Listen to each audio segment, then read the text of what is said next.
Bonjour chers élèves, j'espère que vous allez bien et vous avez passé de bonnes vacances. Dans le cadre de la consolidation des préacquis concernant le programme du première année baccalauréat et en particulier l'unité 1 intitulée Les phénomènes géologiques externes et le chapitre 1 La réalisation de la carte paléogéographique d'une région, on propose l'étude des situations suivantes. Donc on commence par une restitution des connaissances. Pour chacune des propositions de 1 à 4, cochez la seule suggestion correcte. Donc nous avons ici les rides symétriques sont. Donc les propositions sont des rides des plages, des rides éoliennes, des rides du bord de lac, des rides fluviatiles. Donc les rides symétriques sont des figures sédimentaires qui nous renseignent sur les agents de transport. Donc les rides symétriques se caractérisent par une symétrie. Donc ce sont des rides qu'on trouve dans les plages. Donc c'est vrai. Pour les rides éoliennes, donc c'est faux, car les rides éoliennes se caractérisent par une asymétrie. C'est le même cas pour les autres propositions. Donc le C c'est faux, le D c'est faux aussi. Deuxième type de question, l'étude morphométrique. Donc nous avons les propositions, mesure le degré d'asymétrie des rides.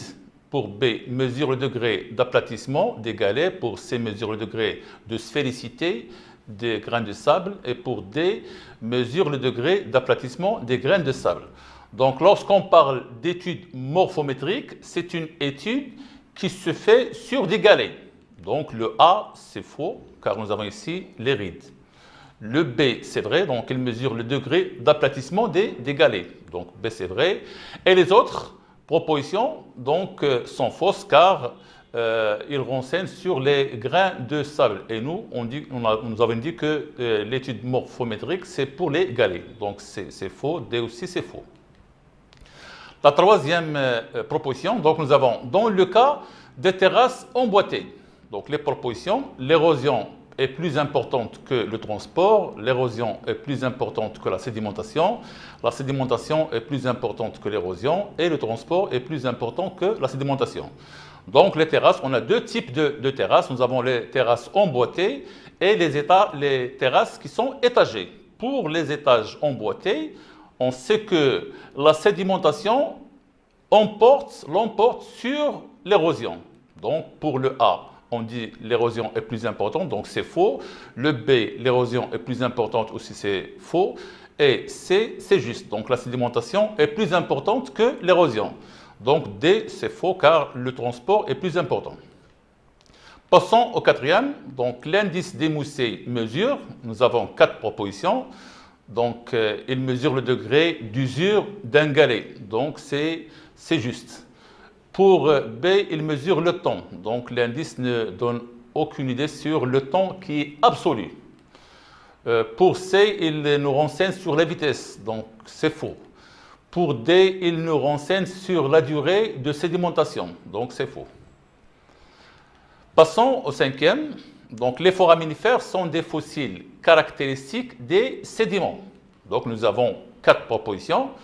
Ce sont les sédiments du plateau continental, les sédiments du littoral, les sédiments des plaines abyssales ou les sédiments fluviatiles. Donc, les foraminifères se caractérisent par des zones qui sont un petit peu calmes. Donc, le plateau, c'est faux. Le littoral, lui aussi, se caractérise par des courants dont l'intensité est un petit peu forte. Donc, c'est faux aussi. Pour C, donc c'est vrai. Et fluviatile se caractérise par des courants un petit peu forts, donc c'est faux aussi. Passons maintenant au deuxième type de question.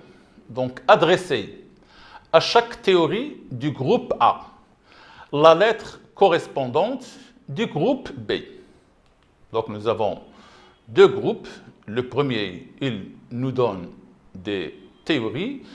Le deuxième, il nous donne les explications de ces théories. Donc, le numéro 1, c'est une théorie de Bourgeot.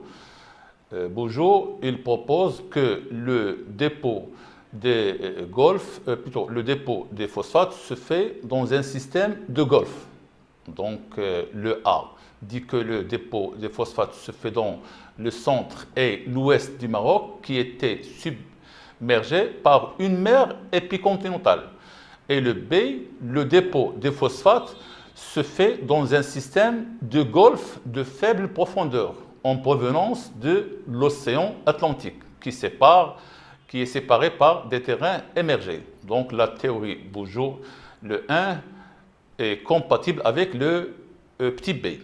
L'autre théorie qui est de Trapp, donc il dit que le dépôt du phosphate se fait dans le centre et l'ouest du Maroc, qui était submergé par une mer épicontinentale, en liaison avec l'océan Atlantique. Donc le 2, c'est avec le A. Nous avons aussi deux groupes. Donc le premier groupe, il nous présente des théories. Le deuxième groupe, il nous présente l'origine sur laquelle est fondée cette théorie. Donc nous avons la théorie de Salvin, théorie de Kazakov, théorie de Cailleux. Donc ce sont des théories qui ont une relation avec la genèse du phosphate, c'est-à-dire la phosphatogénèse. Pour A, il insiste sur l'origine organique et minérale des roches phosphatées. Donc c'est une double origine organique et minérale. Pour B, la théorie insiste sur l'origine organique des roches phosphatées. Et pour C, il insiste sur l'origine minérale des roches phosphatées. Donc Salvin, il insiste sur l'origine minérale. Donc le 1, c'est avec le C. Pour Kazakov, donc Kazakov regroupe les deux origines, c'est-à-dire l'origine organique et l'origine minérale. Donc le 2, la théorie de Kazakov, coïncide avec le petit a. Et il nous reste Cailleux, donc la théorie Cailleux, insiste sur l'origine organique des roches phosphatées. Passons maintenant au deuxième type, qui est le raisonnement scientifique et la communication graphique et écrite.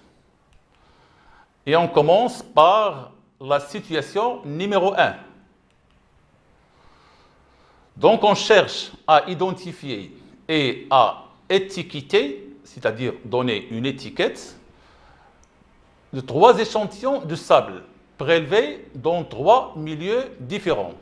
Donc un milieu fluviatile, un autre milieu qui est marin mais côtier, et un autre milieu qui est éolien, donc éolien ou saharien, qui sont présents au laboratoire.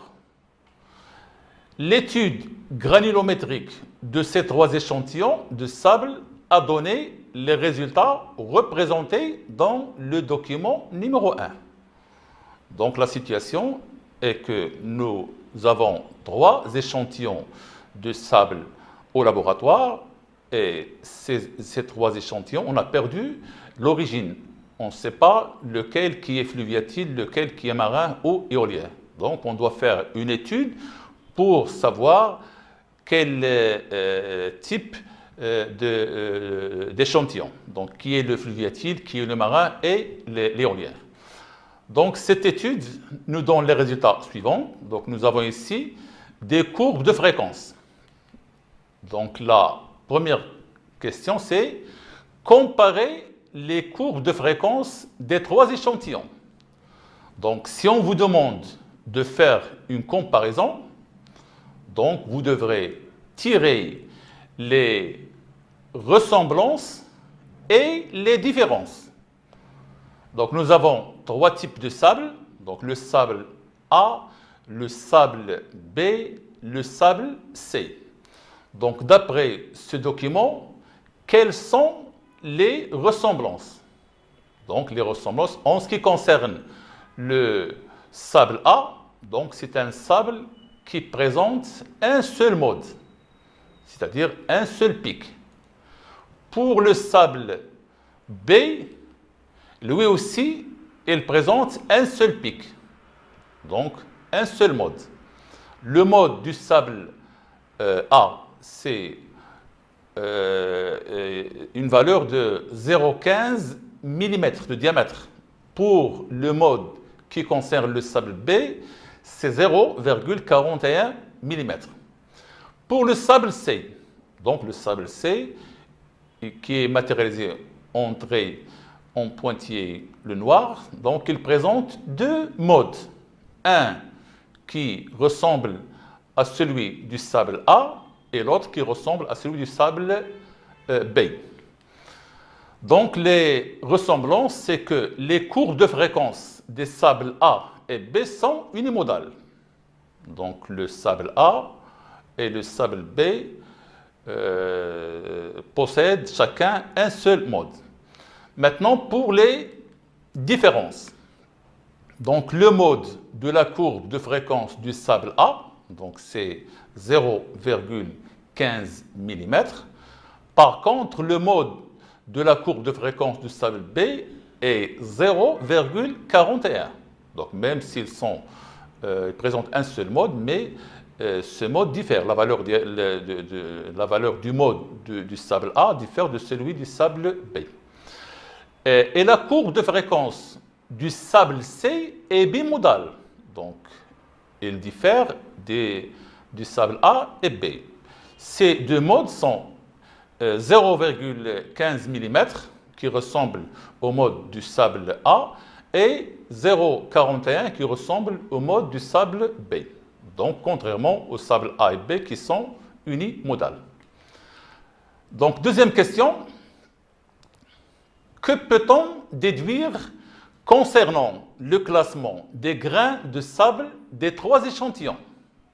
Donc, si on vous demande de déduire ou une déduction qui concerne le classement, donc la déduction passe par l'analyse de la courbe de fréquence. Car ici, nous avons des courbes de fréquence. Parfois, on vous donne des courbes cumulatives. Donc, en ce qui concerne les courbes de fréquence, chaque courbe qui présente un seul mode renseigne sur un bon classement. Chaque courbe qui présente plusieurs modes, 2, 3 ou plus, donc il nous renseigne sur un classement ou sur un échantillon qui est mal classé. Donc, d'après le document 1, puisque la courbe de fréquence du sable A est unimodale, ça veut dire qu'il présente un seul pic, ce sable est bien classé. Et puisque la courbe de fréquence du sable B est unimodale aussi, ça veut dire qu'il présente un seul pic, qui est x est égal à 0,41. Donc ce sable est bien classé aussi. Et pour le sable C, puisque la courbe de fréquence de ce type de sable est bimodale, ça veut dire qu'il présente deux pics, c'est-à-dire deux modes. Ce sable est mal classé. Donc, troisième question. Déterminez en justifiant votre réponse le milieu d'origine probable de chaque échantillon de sable. Donc, toujours pour définir le milieu, donc une bonne analyse nous permet de tirer des informations qui peuvent nous aider à définir l'origine probable. Donc, puisque le sable A est bien classé et se caractérise par l'abondance des grains de petite taille, donc ce sable est probablement d'origine éolienne ou saharienne. Et pour le sable Bay, lui aussi est bien classé, mais il se caractérise par l'abondance des grains de sable de grande taille, en comparaison avec le sable A. Donc, ce type de sable est probablement un sable marin côtier, car nous avons déjà dit qu'on possède 3 échantillons, qui sont un est éolien, un marin côtier et l'autre est fluviatile. Donc le dernier qui est le sable C, puisque ce sable est mal classé et présente un mélange des grains de différentes tailles, donc c'est un sable qui est fluviatile. Donc une étude morphoscopique des grains de quartz d'un échantillon de sable a donné les résultats représentés dans le tableau suivant. Donc nous avons ici 3 types de grains qui sont non usés, émoussés luisants et roma. La question suivante, calculez le pourcentage de chaque type de grain. Donc, si on vous demande de calculer le pourcentage, on prend le nombre de grains de chaque type, on multiplie par 100 et on divise par 200. Nous avons ici 30, le total c'est 200, donc on multiplie par 100, on divise par 200, donc on divise en général ces grains par 2, car on multiplie par 100 et on divise par 2. Donc le pourcentage des non usés c'est 15, le pourcentage des grains émoussés luisants c'est 30% et des roma c'est 55%. Donc réalisez l'histogramme de répartition des différents types de grains de sable étudiés. Donc si on vous demande de réaliser l'histogramme, donc on dresse 2 axes, donc un axe vertical sur lequel on présente les fréquences et l'axe horizontal, on présente les différents types de graines. Donc nous avons le non usé, 15%, donc on trace un rectangle de hauteur 15%. Pour l'autre type qui est émoussé et luisant, donc c'est 30%, de même, on trace un rectangle dont la hauteur ne dépasse pas 30, et le troisième type RM, c'est 55%. La dernière question, déduire en justifiant votre réponse le type du sable étudié. Donc, puisque ce sable présente un taux d'aroma élevé, donc c'est un sable éolien. Donc, puisque cet échantillon de sable contient une fraction importante de grains roma qui portent des traces de choc, on peut déduire que cet échantillon de sable aurait une origine éolienne. Passons maintenant à la deuxième situation.